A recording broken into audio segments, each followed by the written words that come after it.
Olá, caros amigos do Rebu, aqui quem fala é o Rômulo, esse é o 10 Minutos de Rebu, e no vídeo de hoje a gente vai falar sobre uma HQ brasileira, e não é qualquer HQ brasileira, é uma daquelas que nasceu para se tornar um clássico. Eu estou falando aqui de O Beco do Rosário, da Ana Luísa Koller, ou Keller, eu não sei pronunciar o nome dela corretamente, mas, enfim, sem mais delongas, vamos para a resenha.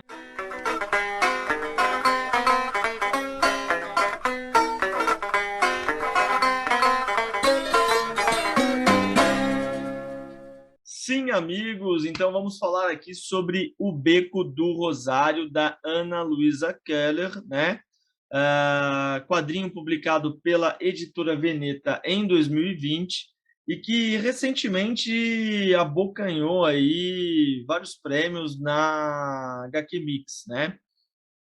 Então, assim, essa é uma HQ, como eu falei ali na abertura, que é primorosa, né? Os prêmios que ganhou são absolutamente merecidos e merece ganhar tantos quantos forem, enfim, agraciados ali à autora, certo? Porque é, de fato, uma HQ impressionante, tá? E por que que essa HQ é tão impressionante assim, né? Vamos lá para a análise, enfim, para breves comentários a respeito da narrativa e da arte. Começando aqui pela arte, bom, a arte da Ana Luísa Keller é uma coisa que, para mim, assim, é sem paralelo, tá? Eu vou mostrar aqui só uma página dupla para vocês darem uma olhada. Olha que coisa linda, né? Olha esse plano de fuga, enfim, todos os detalhes da rua, da personagem no canto, enfim.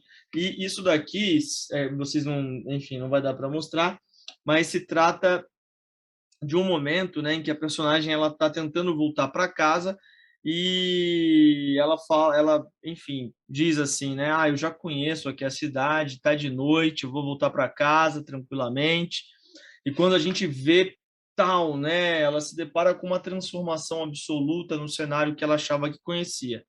E aí eu entro já um pouco no tema da narrativa, porque essa história aqui é uma história que vai contar para nós o momento em que a cidade de Porto Alegre começa a ganhar, né, a cara que ela possui hoje, que é a cara de uma cidade moderna. A história, então, que nos é narrada é a criação de uma cidade, né? O que está por trás da criação de uma cidade, ou melhor, quais são as crueldades, quais são as injustiças, qual é o processo de marginalização que sempre existe por trás de uma cidade criada, né, ou de um processo de modernização, enfim, que uma cidade vai sofrer. E esse processo de modernização da cidade de Porto Alegre é contado para nós por meio da perspectiva de alguns personagens. Além dessa transformação, né, é importante dizer isso, além dessa transformação da perspectiva urbanística de Porto Alegre, a gente vai acompanhar também, eu acho que uma transformação dos meios de comunicação e, enfim, de jornais que passam a surgir e o papel, né, para a vida social dessa cidade. E essa história, então, como eu estava falando, ela nos é narrada por meio de personagens, né? Eu destacaria aqui quatro personagens principais, que é a Vitória, o Fabrício, o Teodoro e a Frederica. A Vitória e o Fabrício são dois personagens negros, né? A Vitória é uma menina negra, o Fabrício é um menino negro, moradores dos becos, né, da cidade de Porto Alegre. O que são esses becos? Então, são ruelas, certo? Que são muito difamadas no jornal local e, enfim, locais ali que no jornal sempre aparecem como a moradia da marginalidade, da vagabundagem, da capadoçagem, né, como eles dizem aqui na revista em quadrinho, onde vive as prostitutas, onde vivem só vagabundos, né? Essa é a visão que os jornais da época eles trazem a respeito desses lugares, que não é uma visão verdadeira, obviamente uma visão racista, porque a maior parte da população desses becos é ali formada por pessoas negras, né? Então, a Vitória e o Fabrício, eles estão inseridos nesse universo. Já o Teodoro e a Frederica são dois filhos de comerciantes muito bem-sucedidos e são meninos brancos, loiros, né, descendentes ali de alemães, né, vem de uma família alemã, de uma condição social muito boa.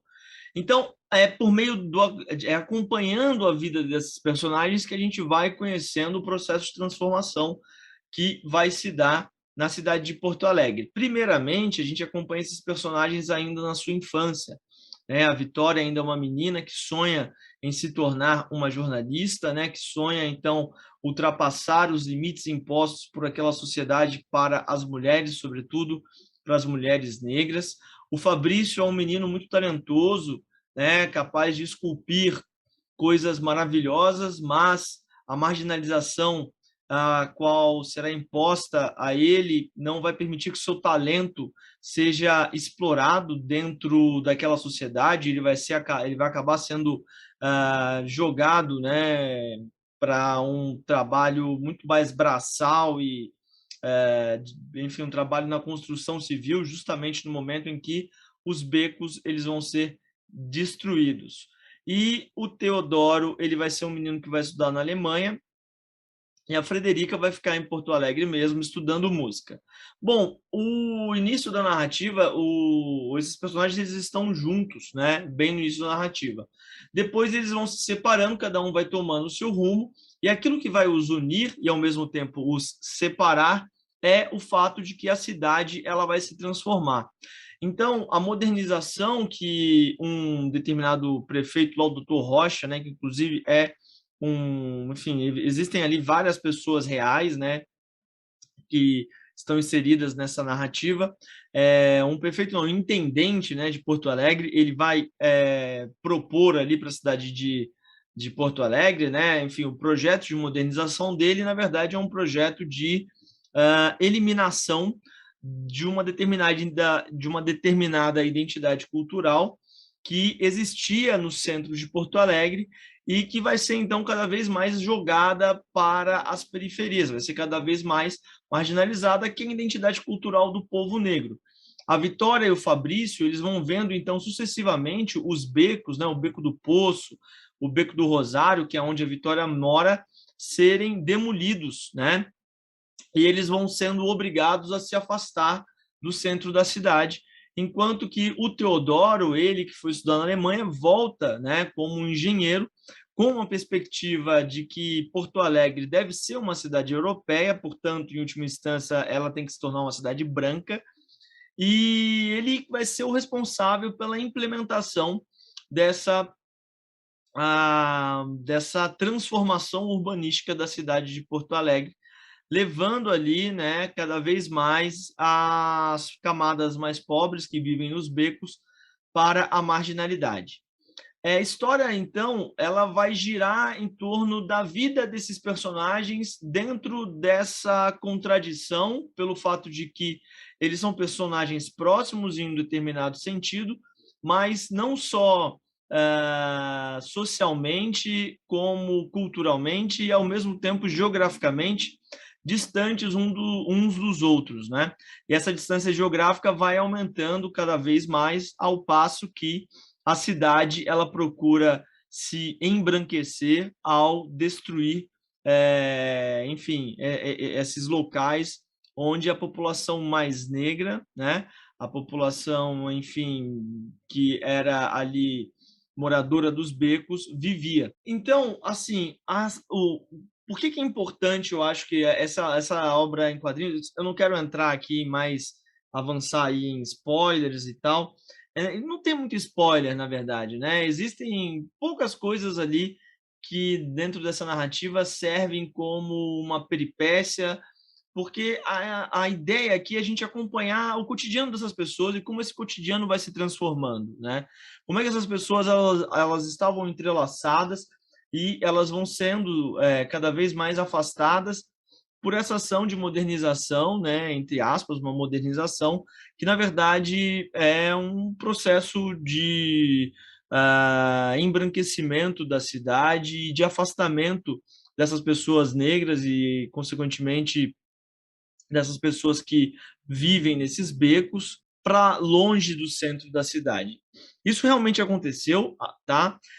Eu acho que para a gente conhecer, então, esse processo que é conhecido como processo de gentrificação, essa história em quadrinho ela deveria ser lida em todas as escolas. Então, essa narrativa ela nos traz uma reflexão calcada numa profunda pesquisa, isso é importante dizer, que Ana Luisa Keller fez para poder escrever, né, essa história. Ela não, aqui ela diz uma coisa importante: os seus personagens são ficcionais, no entanto, nada impede que a gente entenda que eles existiram, ou seja, que pessoas como esses personagens realmente existiram e sofreram esses dramas, porque aqui a narrativa que nos é contada é baseada numa profunda pesquisa sobre o processo de modernização, que é um processo dos mais cruéis da cidade de Porto Alegre, né?